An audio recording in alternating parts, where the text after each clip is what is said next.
Anthony, a little no vacancy family reunion today. What do you think of that? Your mom's coming? No, not that family. I'm Anthony. Welcome to No Vacancy Live. That's my friend Glenn. You're watching the #1 show in hospitality.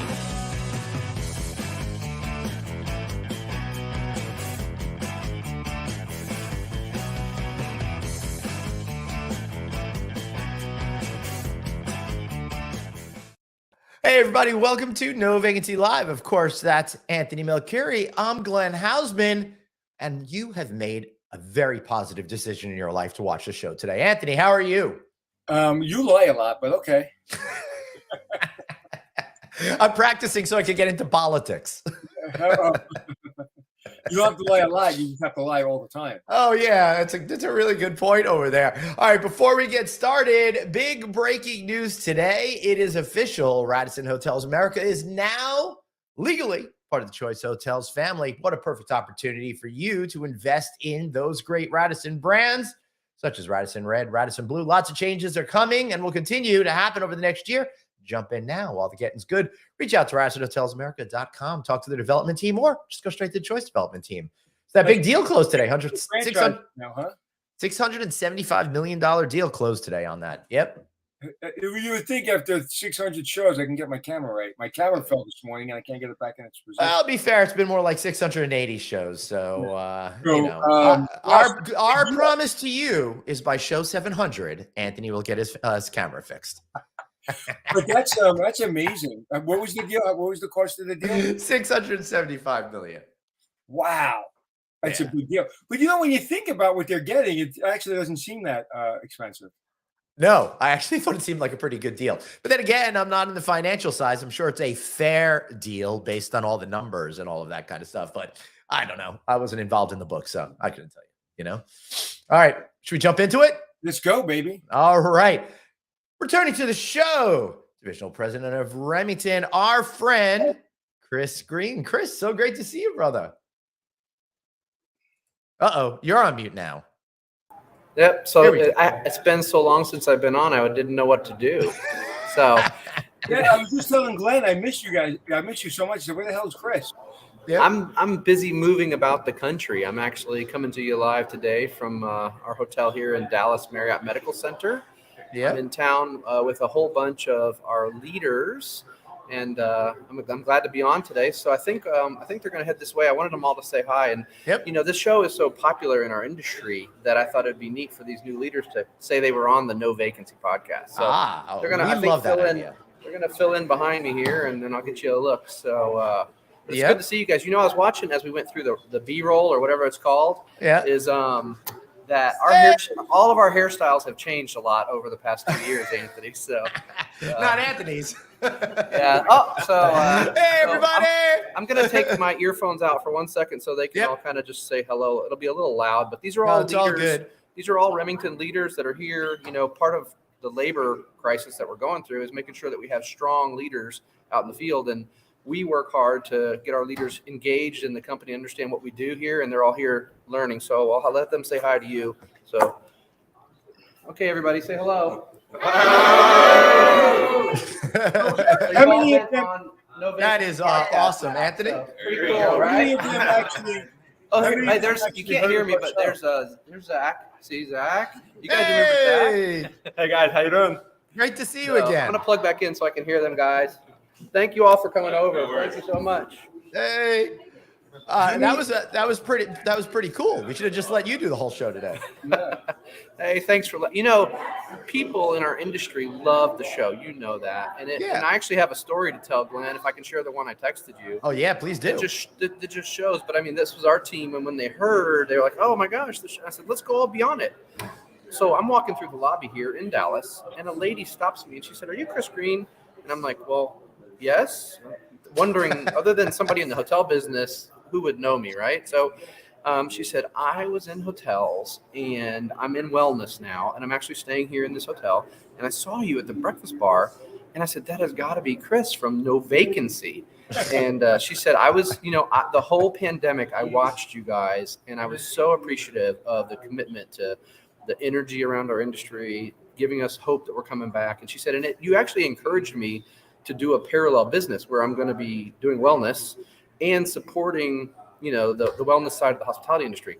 But it was super cool. I got to meet her family, but I mean, I think that's my one and only celebrity sighting ever in my life. So that's thank pretty you cool. guys. Well, we got to thank that person who tracked you down. That's pretty awesome. Yeah. In retrospect, Chris, you've done a lot for us as well, because during the pandemic, we didn't really have a connection to the operation. Usually me and Glenn are, traveling, and I'm either doing my business or I'm involved with some kind of development. And Glenn's obviously at all the conventions, but you actually running a business during the pandemic really gave us perspective and made the show so much deeper than it would have been without your perspective. Well, I appreciate the opportunity. You guys know how I love the business, and I love the broader scale of what we do, that not just the delivering the excellence in hospitality, but being in people's lives. And that's what this is really about, right? What I love, and I've said this to you a couple of times, almost every time you're on the show, as we went into the pandemic, we're in the middle of the pandemic, came out, went back in, and now the company's selling. Now you're kind of in a bigger umbrella. Like you're back to pre-COVID Chris. The way you look, the way you smile, the way your blood's back in your face. So kind of like our business is a reflection through your eyes. It really is. That's pretty funny. So maybe I should go back and get a picture of myself, because there were some, I had some really bad haircuts on the B-roll I saw. I cut it really short and I looked really sad. And it was a tough time. So now thank you. There were some days I just wanted to give you a hug. Yeah. I needed a hug for sure. Yeah. So I want to thank you for being here, giving us an update, everything that you're seeing out there. But before we go into all of that kind of stuff, I got to learn a little bit more about this Remington University. I know you're bringing all of these new leaders together, but what does it actually mean to have them all together at Remington University? Well, the biggest thing is in today's environment, it'd be very easy to hire a new GM or a leader in the field and just send them out, because we're short. Everybody's short, right? So what we try to do is bring them in here and get them completely assimilated so they're prepared to go out in the field and act on the values that we have. The values at Remington and Chesapeake are very similar, right? Culture forward, making sure that we have a big wellness platform, that we're caring for our people, and we want our GMs and leaders in the field to go out and do what we're talking about, and not be just thrown into the fire. So we spend a couple days going through all of the benefits we offer here, all the ways they can access leadership, and actually forming relationships. We went bowling last night as a group, which I used to be a better bowler and I'm not. I don't know what that's about, but we really have formed relationships. So that was 18 or 20 people. And with today's turnover, right, you're going to see 18 or 20 people once a month here in Dallas, because unfortunately we're trying to A, grow, and B, fill out some positions that we didn't have. Right. So let me ask you this important question. Why do you feel that you're no longer able to compete on a professional level as a bowler? Go. Primarily because I'm on airplanes too much. So it's something to do with the way my arm is jammed in the seat that I can't get my swing right. So let's bring it real back to the conversation. Hey, when I was at the Showboat last week, and of course it's a property managed by Remington Hotels over there, and they've got these cool little mini bowling alleys. So the balls are like this big instead of being that big, and everything's really scaled down. It's great. I just went there so I could feel like a giant. Personally. Well, that's what they have in Europe. That kind of bowling I found in Europe, and I found kind of in the Midwest. There's a lot of bowling alleys that have those kind of bowls. But Chris, if you never need us to come in, either me or Glenn or both of us, during one of your weeks of university training, I'd be happy to come in and give some perspective. Of course, I would love that, and I think the teams would love that too. I am going to sound like a bit of a bowling kind of snob, but the lanes we were at last night they weren't well oiled. And I spin the ball, and so the first few frames I literally spun the ball off into the gutter. So it took a while to adjust my trajectory until I could start hitting the pocket. Chris, I would appreciate you just accepting your mediocrity in bowling and moving on. There's nothing worse. I play softball. Tonight I'm playing softball. There's nothing worse when you strike out or get into a double play or something, when the person comes back into the dugout and explains what just happened. Like, we just saw what happened. Just sit on the corner, like all of us, and suck it up and cry internally, and then go back out and do better, Chris. Wait, it's worse than that. On the bus over, everybody's talking, and they're like, "Did you bowl, Chris?" And I actually grew up bowling in bowling leagues, so of course I unfortunately mentioned that. So everybody was expecting big things from me on the team, and I overpromised and underdelivered. Did you at least score over 130? Your mic is cutting out, Anthony. I can't hear what you said. So, all right. Wow. Okay, Chris, that's bad. I can shoot a 130 right now and haven't bowled in 20 years. Let's put that to the test. I'd like to see All that. Right. We will. I remember a poker contest that we had that didn't go as planned. Maybe we should have a bowling contest. Like I said, I will suck it up and not make excuses, but I may have been inebriated. Yeah, emphasis on the may, I'm sure. So, Chris, I grew up going to bowling leagues too. That was very much the 70s, early 80s thing to do, but I haven't gone in forever. But I'll tell you, whenever I do go and I'm with my friends, it's so much fun because you get to do something for like a minute, then you get to eat and drink for another 5 to 10 minutes. Then it reminds me of Top Golf, the same kind of thing. I love that way of kind of connecting with people over great food and drink. So, and you mentioned the Showboat, right? So that's what we're creating at the Showboat. We've got $100 million water park under construction out there, and then we've got a new resort president that just started at the resort that's going to oversee the entire facility. We've got the go-karts we have go-karts in the lobby. So if you want to see me on a go-kart, tune into Friday Night Audit because we filmed a race over there between Dave and myself. It's amazing. It's going to be an amazing destination on the East Coast. It's going to be the place to be. Glenn, I'm just going to guess that Dave won. I'm sorry, you're breaking up, Anthony. So let's kind of tear this Band-Aid off a little bit and talk about the Showboat and why they can't have gambling, and then how you're investing another $100 million into a non-casino gambling in Atlantic City. It's going to be amazing. And we know for a fact that with all the casinos that are popping up and with online casinos and with sports betting, that to invest another $100 million in something like this is a little challenging and creative and, as they say in my country, cuckoo. Well, we are working with a visionary gentleman. He is more of a speculative developer. So he looks out into the future, and he sees generational travel increasing. Grandparents that have done well. We've had one of the wealthiest generations come through the past 30 years. And they want to be, in his words, the coolest grandparents on earth. Well, the coolest grandparents on earth take their kids and families to destinations you can't find anywhere else. Mm-hmm. And we have the space. 1,300 oceanfront rooms, right? Well, they're not all oceanfront, but they're all on the ocean. You've got the boardwalk there. We have almost a half mile of boardwalk. We've got all the space available to build this water park and have it all contiguous, so you can stay under one roof and go ride go-karts, go to the largest interior gaming facility, video games on the East Coast, right? So I think it's 80,000 square foot of games. Then you can go to watch an MMA event, go to a concert like Fish, and then the kids can go to the water park all day. It is going to be a place, Anthony. Listen, you've got I think 7 million people within a 3.5 hour drive, high net worth families, high income that need places to go. And you can still go to the casinos. You can come down and stay with us, go to the water park, enjoy your time as a family, and then head over to the casino at night. And you got two great ones on either side of the property, steps away. I know. I think it's a great bet, but very few people I know that invest in hotels would make that bet. But listen, Anthony, I will tell you, anecdotally speaking, being on site Thursday through Monday of last week, it was packed the entire time, and not by folks attending the Fish concert. Sure, there are plenty of them, but I'm talking about families on the floor playing video games, playing the classic pinball machines, going on go-kart rides. It was pretty awesome. Well, that's, when I took my kids to Atlantic City, that was kind of the hit, there was nothing to do.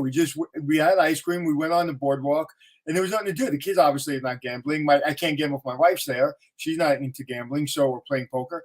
So there was really little to do. It was a day trip. We went up and we came back. Mm-hmm. If it was something like that, what you're talking about, even my kids now, I would take there and say, hey, let's just do a day in Atlantic City. They're old enough to gamble now, and we'll do a little slot machines, and then we'll go over to your hotel. So I think it's a great bet. It's just very few people I know would make that bet. Yeah, I think the part of it is the acquisition of the real estate was at the very, very, very, very bottom possible acquisition price you could ever get. I don't know if you guys remember, and I'm not just saying this because we were there at the beginning, but it was closed. I was in that building when it was literally shuttered, and Chesapeake, now Remington, opened it from closed, and we started with 400 rooms and nothing else, like the world's largest select service hotel. Not only that, Chris, but I remember the original GM who was there at the beginning telling me stories about how they had to raid the rooms to try to even assemble the 400 rooms to get it going. It was pretty crazy. Yeah, it was amazing. I mean, there was just it looked like the keys had been turned and they just had walked away from it. So the history, I mean, there probably will be a book written about this because the history of it growing to what it has become now. So frankly, Glenn, a regular weekend right before school, packed out down there. I mean, the GM, Steve Sharkey, let me know that it was just jamming over the weekend. And we've still only got 2 of 13 available F&B outlets open, right? So we're going to continue. We've got a plan. Our head of F&B was out there a couple of weeks ago. We've got a plan to start rolling out all new F&B concepts, the boardwalk ice cream, the things you want to see when you're going to be on an all-encompassing family vacation. It's going to be killer. I want to say Steve Sharkey is an incredible general manager, but has decided after being there for 4 years to move back to his hometown of Pittsburgh. I believe he's going to be taking over for you guys at the DoubleTree down there. So that's going to be pretty good. So I'm looking forward to getting to know the new president over there, taking it into this next era. Yeah, Daryl's a cool guy. He'd be a great guest at some point. He's super engaging, super duper smart. So awesome. So Chris, beyond the showboat, where are things today standing with you as you're seeing it reflective of the entire state of the hospitality industry right now? Well, there's tremendous energy, right? Because we've got RevPAR coming back. I mean, this is a little bit of a pause, and I actually had analytics pull yesterday's results for me so I could see first day of school this year versus 2019, because there's a thought out there that the leisure travel might bleed off a little bit because now the parents have to be at home because they have to get their kids to school, which are actually back in session. So the numbers were actually pretty good yesterday. So we'll see how that goes into the next week. So there's energy on one side. Business is coming back. RevPAR is coming back. We're doing well. Food and beverage is really coming back. ADR is strong. And then you've got the headwinds that are at the higher level, economic headwinds, inflation, gas prices, which have moderated some, but it's a very interesting time. So, which, I would say that the economic impact is muting development, is causing issues with longer range development, financing, rates are high. On the other hand, you got people ready still to travel. I mean, this hotel's packed tonight. It's been packed all week, which I love to see. But we're almost at this weird, I've never seen the confluence of these type of activities at once where the economy is not great, but people want to go and the hotels need them to go. So we're going to have to just watch over the next 60, 90 days to see where RevPAR goes. The STAR forecast just came out today and they actually elevated it another 1% for the rest of this year up. So that's great news. And then next year's nominal RevPAR is looking to be significantly over 19. So for those of us in the business, I am so excited. Yeah. Anthony? Well, listen, you're on the ground. You're seeing the reports and the STAR reports everywhere you are. Where, in my business, I'm seeing all the STAR reports across the country. And I'm actually, for the last 30 years, I've always predicted under what the STAR reports, what they're saying and what people say at NYU conferences by 2 or 3% RevPAR growth. And I'm kind of predicting the same thing. I'm taking the numbers that people putting out there. I think we're going to be below 2-3% because I think there's a couple things at bay here. One, I think a lot of people flew through some of their cash. Expenses are going up. The pent-up demand is coming down. In some markets, even though you're seeing great occupancies, you are seeing some rate resistance for a number of reasons. So I'm still bullish, but I think it's going to September, October, November. You're going to start seeing a little bit of a slowdown, and I'm being a little bit more pessimistic than what I'm seeing from all the reports coming. But I could be wrong. I think I would agree with a lot of that, Anthony. And of course, the big prognosticators always leave themselves some room up or down to be right or wrong. Right. You know, whether they're basing it on the top 25 markets or whatever. Because really, it's been such an uneven recovery depending on where you are, that you could be in West Palm Beach just crushing it, and then you could be in, you know, Columbus, Ohio, not crushing it. And, so those are the things that I think we think about. I will say this: the muted growth on the development side and the lack of new starts. I mean, I think it's the demand line hasn't slowed down, and the new starts are off because of the financial metrics related to it. That is going to help us at some point, Yes, because nominal occupancy is going to continue to grow. There's more people with jobs that can travel. So we will see success. It'll be, what's the level of success we're going to see? that's interesting because, you know, one of the things that we don't talk enough about is how there are different sides of the hospitality industry that are almost diametrically opposed to each other. You have the existing hotels and then new development, and that new development could really disrupt all those existing hotels. So it's got to be weird as a person for you in your position. Sometimes you're probably for new development when they're coming to the Remington family. Other times you might not be, because it can negatively impact a property if you have an older infrastructure and a new building is opening right next to it. How do you kind of think about all of that? Well, that's why I was saying it's kind of uneven. There are markets that are on fire. You know, Nashville, for example, still has a ton of cranes in place, right? There's a lot of new development going on. But then you've got cities where business travel is down, right? We're running at about 66% of 19 levels.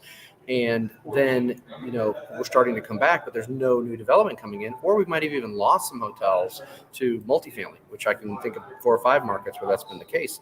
So my thesis is, in those markets, we might accelerate past 19 faster, because as we return to normal levels, there's no development and there's 4 hotels gone out of the city, right? So that's creating a good environment. There's a market here in Dallas where there's a 400-room hotel that closed through the pandemic, and they've just decided not to reopen. Well, it was the biggest hotel in that set. So imagine what's going to happen to the rest of that set. That demand is still there. So, right. Anthony? So, Glenn, the question that I want to ask, why don't you set up the parameters of the law that's about to be voted on in LA? And then I want to get Chris's perspective. All right. So last week in LA, and I want to thank Chip Rogers, or the president and CEO of the HHLA, bring this to our attention. Last week, a proposal came ahead of the LA City Council about the Los Angeles Responsible Hotel Ordinance.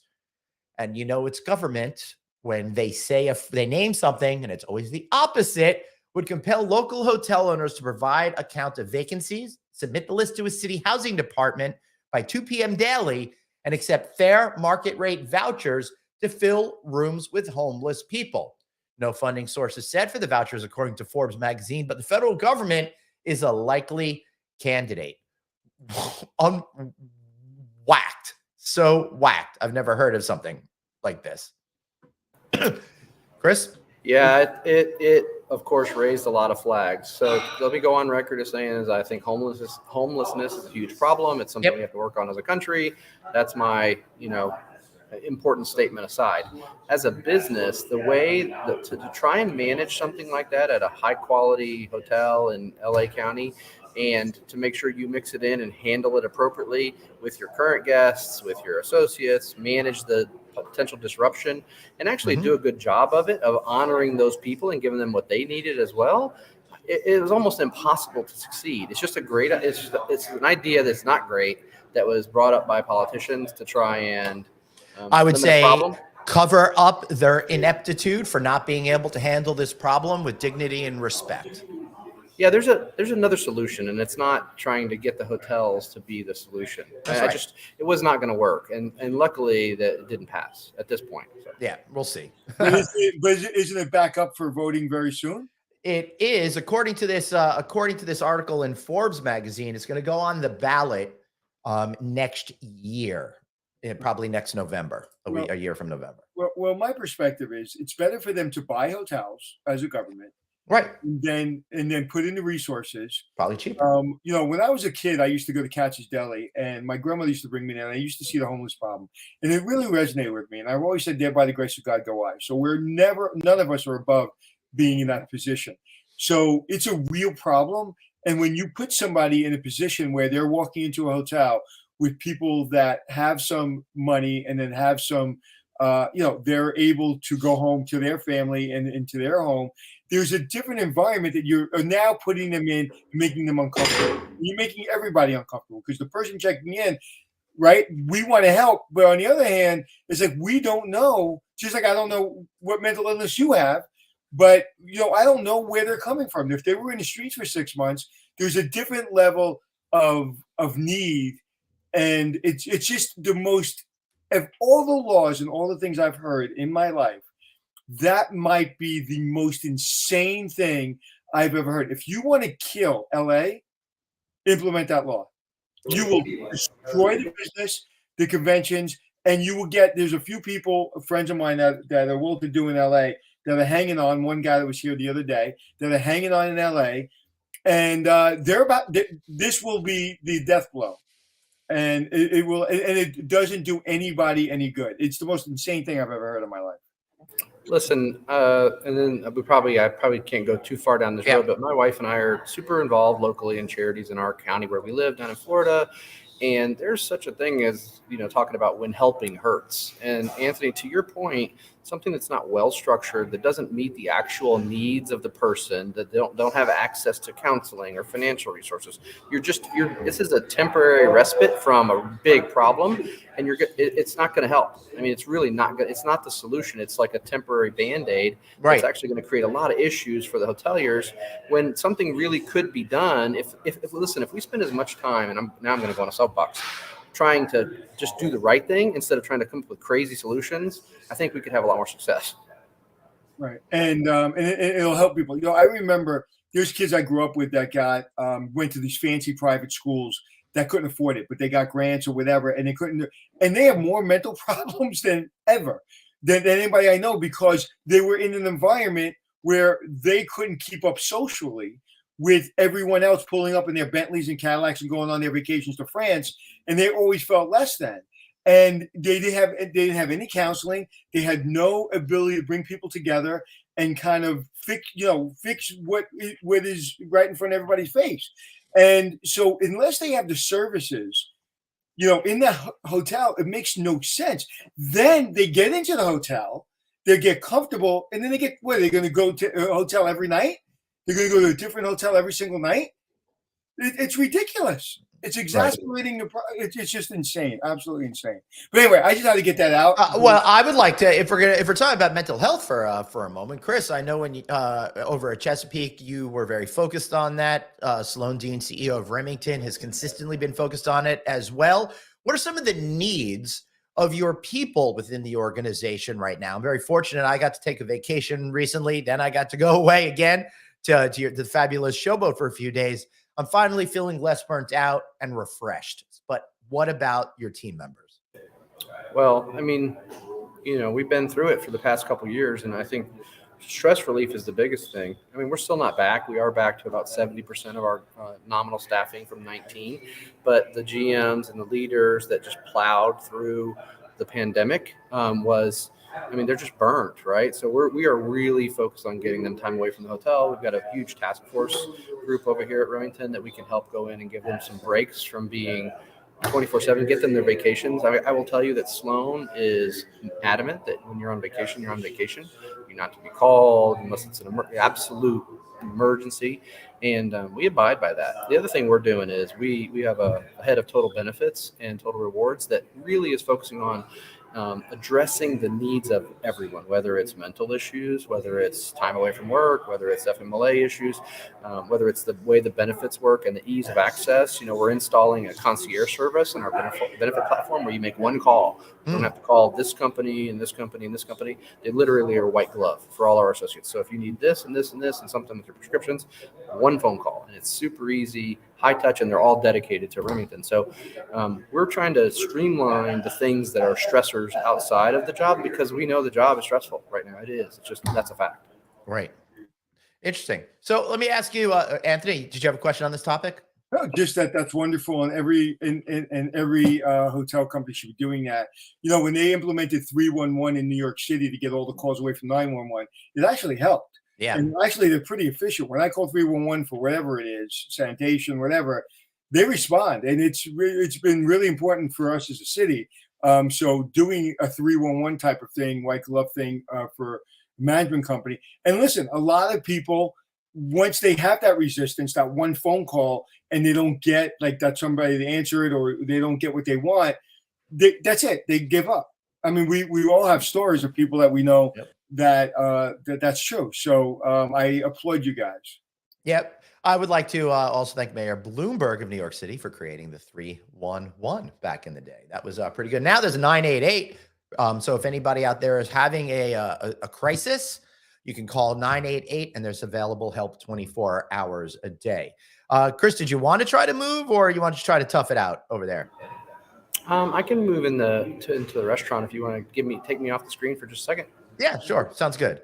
All right, so Chris is going to move because of the background noise. We don't want that to bleed through to the audio version. It's not so much the people that are watching us; it's the people that are listening to us. Yeah, your exactly. Audio. It just really would be tough for me to listen through that in audio. But it's good to see Chris, and listen. That 311 line, that white glove service, is so important because listen, would it be you, would it be me, whatever? No one's going to raise their hand and say I have mental health issues. If I know if I can call 311 and say, hey, I'm having, I need to know my medical benefits covered. My grandmother's uncle's sister is in therapy. Does that cover that? That's what people say when it's really for them. So I think it's really, really important. And also, more importantly, to take it away from the hotel, because you don't want the human resource director of your hotel to know all of your business. Yeah, absolutely. Kyle is saying, hey, we as an industry need to do better. I'll always remember a story of a GM eating the food served to associates and said, this is terrible. Sometimes it's people's only meal all day. So we're really talking about making people's lives a little better that work for you, right? I walked into the hotel. I won't say what. I was GM, and I was, tearing it up. And the chef was kind of on the borderline of getting fired. And I was trying to think about it. I invited Eric Long. No, not Eric Long. Jeffrey Mills. This is when Jeffrey Mills started. Jeffrey Mills, who used to live Tavern on the Green, and he's a big shot in New York City. And he came into the hotel, and I said, hey, just order the chicken fingers. The chef ain't great. We're trying to kind of figure out if he should stay or go. Do not order anything. Just order the chicken fingers. They can't screw up chicken fingers. Well, guess what? He takes a bite of the chicken fingers, and there's blood and veins in the chicken fingers. What? Yes. It is the most disgusting thing I've ever seen in my life. I get up, and with this, the cabaret manager. That says a lot, because you've been hanging out with me when I've eaten plenty. So, so the cabaret manager, I can't remember her name. She's coming towards you because she sees me just flash, and she sees me go into the kitchen, and she goes, "What's the matter?" And I held it in my hand, and she must have been 100 pounds soaking wet. She pushes me, literally. I'll never forget this. Because of the rage in my eyes, she pushes me against the wall and says, "Boss, I got this." She goes in the kitchen. She comes out and she goes, "It was a mistake." I go, "What do you mean it was a mistake?" She goes, "That was supposed to go to the kitchen or to the cafeteria for the employees."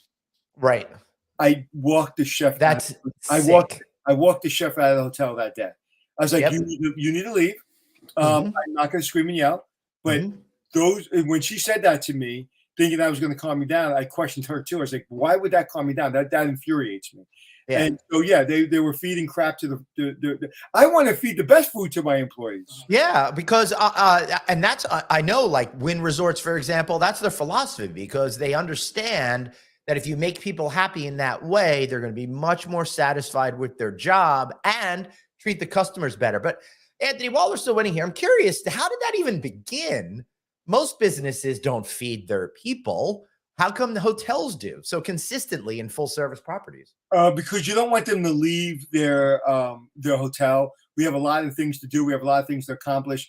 Specifically, I'm just going to talk about New York. In New York, if you go out to get food, it's going to take you a while to stand online to get the food. Where they're going to eat?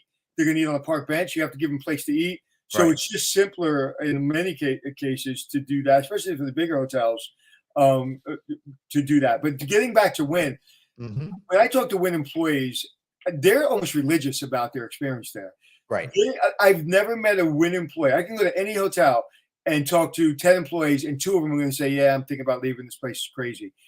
You go to the Wynn Hotel, and I've never found an employee to say anything bad about their experience. Well, that was my personal experience. I know there's been other things that in the news and why, things happen. But I'm saying for the line employees that I've met and the managers I've met, they've had nothing but great experiences.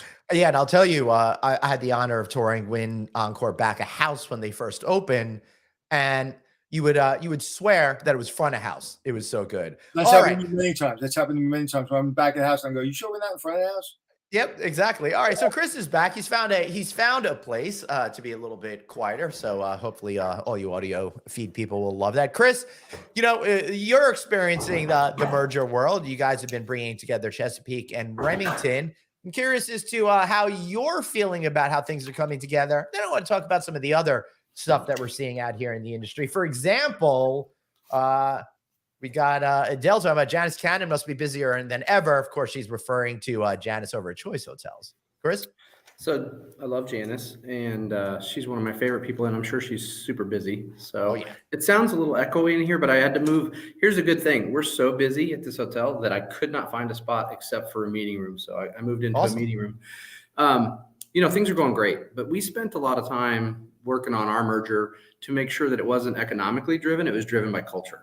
And Sloan and I spent a lot of time dating, talking about what it meant to be a company that had symbiotic thoughts. And I can tell you that part's going great. Our people have really, we call it thriving here. And if you ask our people, they're thriving now too, because we had such similar culture. So, putting two companies together is never easy. A lot of work involved, a lot of heavy lifting.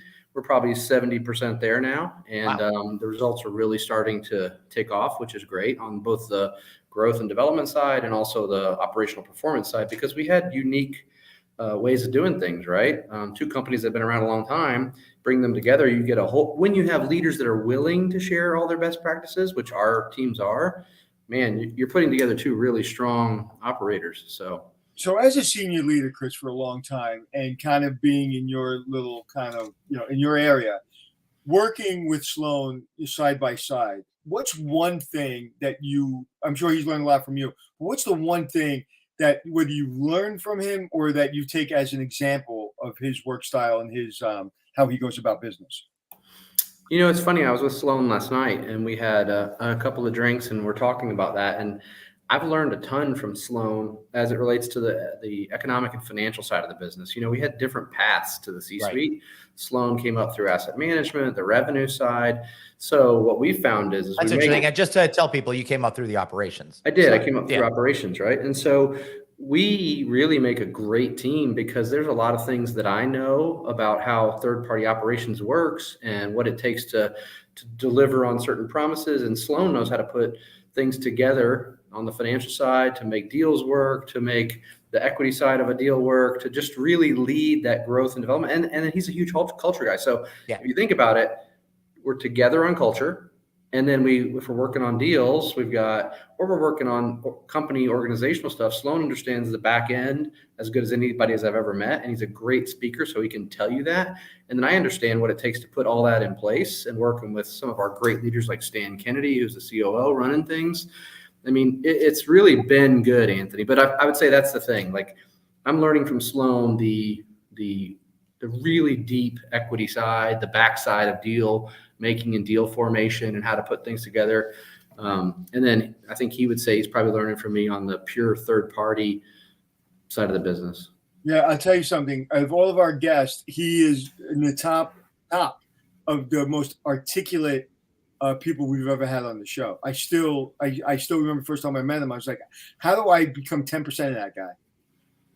Yeah, we're actually at RemU. He came over Monday night, and one of the GMs asked about the structure of Remington and how it works. And he, as he's prone to do, he went into basically a levered IRR conversation about how we put together this platform company and how, and you could see the GMs were nodding, but I think that it got so deep there for a minute that, you know what? But here's the thing. He's smart enough and such a good EQ guy that he brought it back to a point where everybody's like, I get it. He gave you all the metrics, but then he brought it together. So when I was at Tishman, I had many of those moments where I'd be sitting in a meeting going, absolutely, I understand exactly where you're coming from. Because at that level, you're in your 40s, you've been doing this for 25 years.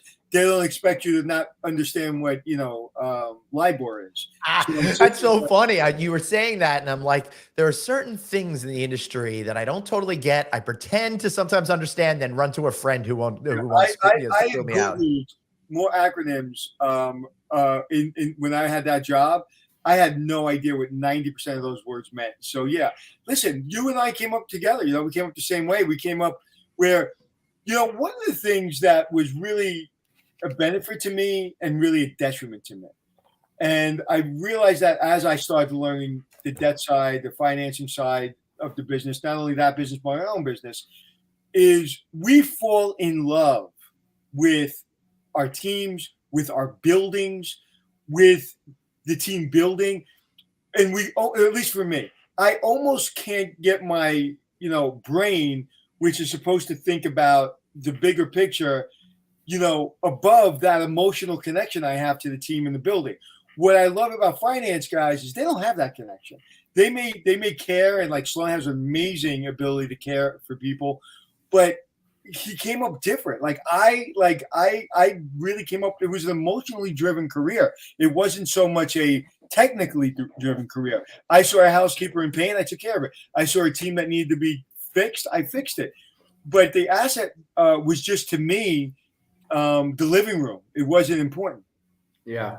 Well, it's fascinating that when you're in hotel operations, honestly, Anthony, if we're honest, for the first 10 years, I didn't know asset managers existed, right? I didn't really know them. I wouldn't even know what they did, right? So, but they're a valuable part of our business. And then the equity people. And honestly, I want our GMs to understand GMs understand the P&L normally to the GOP line.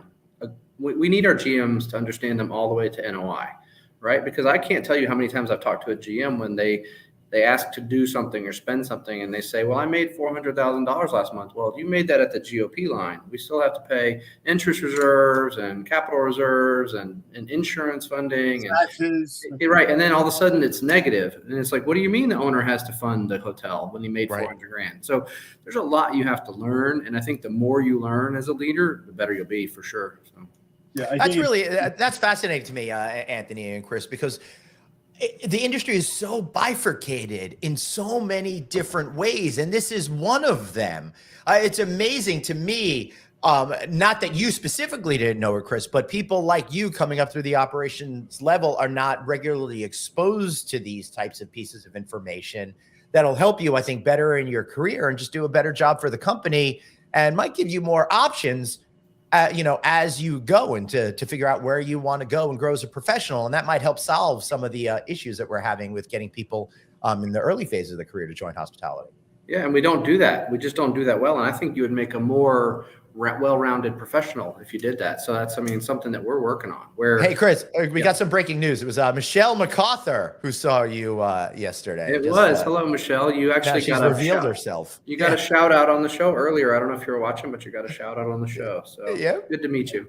And one of the reasons that we don't really learn that stuff until much later in our career, when we're kind of in a meeting, people are asking that question and we're looking it up on Google, what it means, is because running a hotel is like driving a race car or running or horse race. Like the second you blink or you take your hands off the wheel or the reins, you're going to crash into the corner.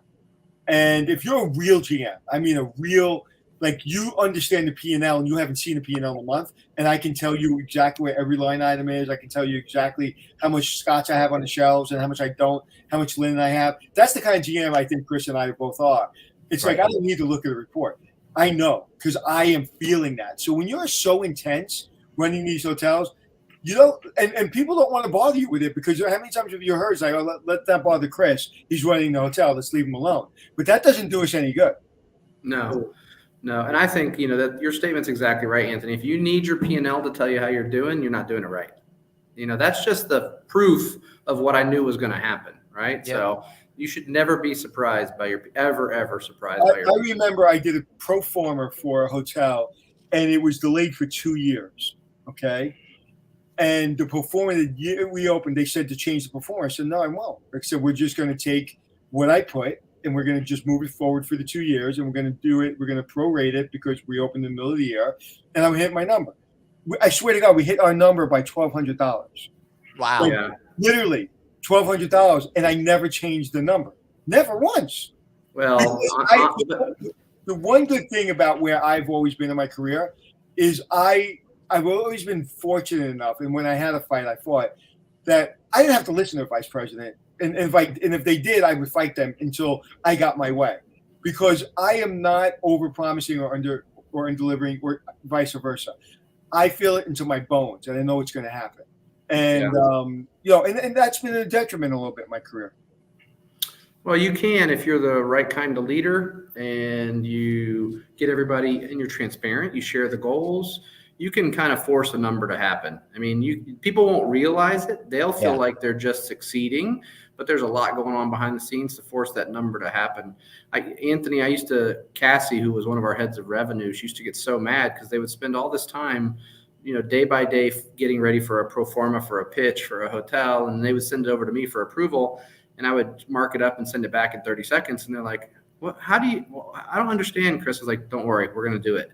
It's a sense you have as an operator that once you know the way hotels run, where they sit in the marketplace, what they look like, how they're renovated, you can just sense how they're going to perform. And you can call it within a few percent. So when I was at Tishman, my boss was Robert Schneider. I used to work with him at the Plaza Hotel.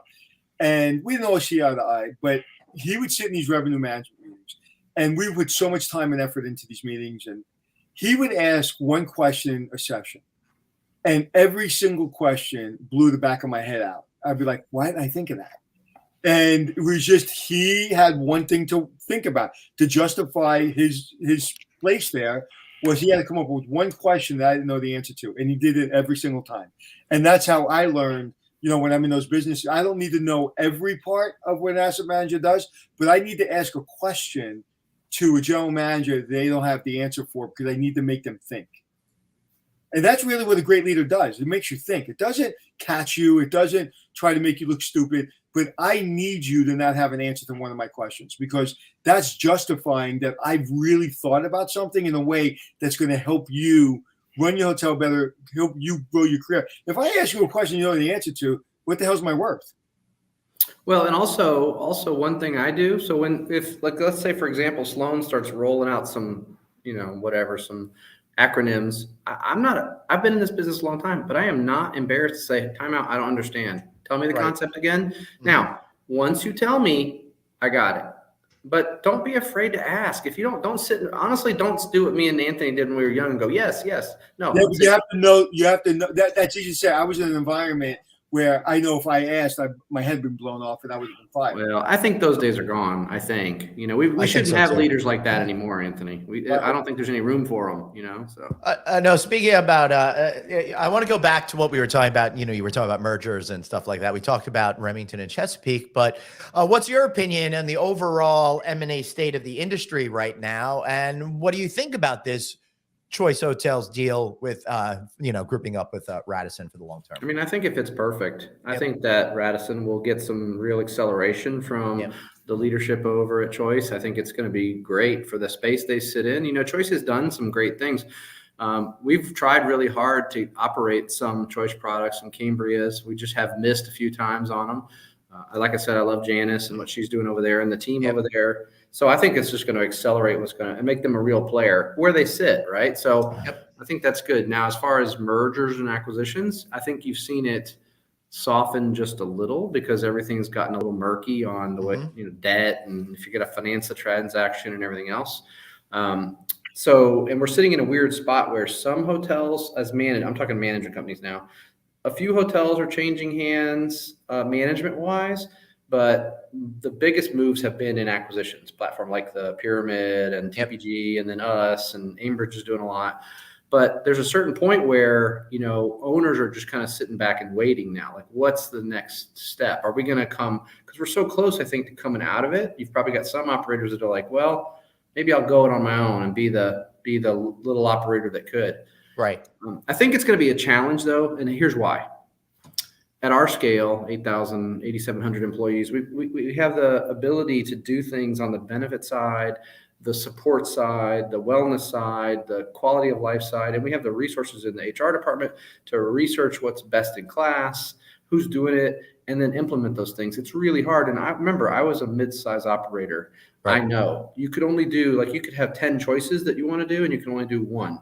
Well, now we probably have the opportunity here at Remington to do 7 because we have just much more scale, right? So that's going to make it difficult. Right. As for I can speak directly to it, Glenn and Anthony, because I was the little engine that could, right? And we did great. But I think it was getting harder and harder and harder to be best in class when you just simply didn't have the scale to do it. So if everyone's going to be pairing up, then of course the fear is that there's only going to be a few companies left at the end of the day. Do you think that's realistic, or do you think, like everything else, things will cycle and all these new companies will come in and take their place? Yeah, you look at some people. Robert Berg, who was former COO and president at Aimbridge, started a new company. He's got 5 or 6 hotels. Yep. I think there's always going to be a place for what I'd call boutique management, right? Yep. That's not where we're going to play, right? Our goal, look, we're number 5th or 6th largest management company now. Yep. But we're significantly smaller than the big boys, the top 2. I mean, it's hard to compete with a company like Aimbridge at this point. Correct. And honestly, we don't want to, because Sloan and my goal is to stay connected to our partners in a way that they still feel boutique management, but with the benefits of scale. Yeah, and that is the most critical thing. And I think if you look at the soft brands and what they're doing, I think that's one way for the bigger brands to kind of keep that feeling. And I think, like, again, even my own business, it's like I talk to every client all the time, and there's no supplement for that period. There's no substitution for that. And but there's a point in every company where you have to make a choice. Here's the growth and potential bag of money, and here's the relationships. And every company, you have to make that decision. And I would imagine there's going to be a point in your company where you guys are going to get to that next level, and you guys got to make those choices. Well, I mean, we're pretty committed to doing what's right. We would rather grow smart. I mean, we've already looked at a lot of things that just didn't fit what we're trying to do. Right. And it doesn't do any good. It's just like your associates, right? It's like Mr. Marriott said, if you don't take care of the associate, nothing else matters. Same thing. We don't take care of our relationship with our clients, and they don't feel the love from senior leadership and the resources and attention and see the results, then what are you doing, right? I mean, yeah, and it's companies like yours right now that I think are so critically important to the growth of the managers in our industry. We have a serious vacancy, a vacuum problem, whatever you want to call it, in our industry, where we have a lot of inexperienced GMs, a lot of inexperienced managers. And if they don't get the training and they don't get the institutional knowledge that they need, they're going to leave. And then you're going to have really, really big problem, because there's a few senior people that are still around that can kind of give that education, that library of knowledge. But in 10 years, if we don't give it to these kids now, we're in a lot of trouble. Yep. Agreed. 10 years, we're all kind of retired.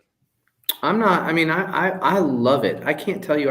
We were in the M Club next door having dinner the first night here, and I had 5 really new GMs sitting around, and there was just so great questions. Like, Chris, what do you think about the way food cost is affected by this? And I'm like, and so I mean, you can't get past 30 years of doing it, right? So I'm like, right. I have strong opinions about how beverage should be handled and all these things. And it was just great to share knowledge and hear their energy, because there is energy about learning. This is an amazing business. But if we don't put the resources into literally getting them the right information, then what's going to happen is they're going to quit because they're frustrated because they're not succeeding, but nobody is helping them succeed. And they have the ability to quit, whereas we didn't. They have access to the job tomorrow. Right. We didn't. So it's the relationship is the most important part. I was telling Glenn, I think yesterday, there was a young lady, had a 3-minute car ride. She's my daughter's friend. She's in college. She changed from being a teacher to the hospitality industry in a 3-minute car ride with me. She was working part-time in the summer in a hotel here in my area. And she said, what do you think about the hospitality industry, or me maybe potentially? And whatever I said, literally her mother came over the house the other night and she hugged me and she goes, thank you. Really? Yeah, she goes, thank you. She was excited that she was going to hospitality because her mom's a teacher, and she didn't think at this, for some reason, would be the best thing for her daughter to do. And hospitality was more in her bloodstream. Right. And now she is going to be, I'm going to mentor her. And I'm going to make sure that every step of the way, she goes where she needs to go and gets the knowledge under the people she needs to get it. You may get a call from me, Chris, and saying, hey, I have this person mentoring. I need a place for her. So they have a lovely Marriott right by LaGuardia Airport, as a matter of fact. Yeah, and we also have, where are you, Glenn? You're at the Moxie in D.C., it looks like. Yes, correct? I am not at the Moxie in D.C. today, but I am near the Hyatt Regency in Hop Hog, managed by Remington Hotels. It's only 10 minutes from here. Yep. The GM is actually here today, so. Yeah, I got to meet him a couple of weeks ago. As actually 4 weeks ago now. I'm a board member of the Long Island Hospitality Association, and we had an event over there, and it was great to be over there. Yeah. But please get us at an event, Chris. I want to talk to the young GMs. So the sooner, I would love to be able to really. Anthony, Chris has sent you a plane ticket for this afternoon.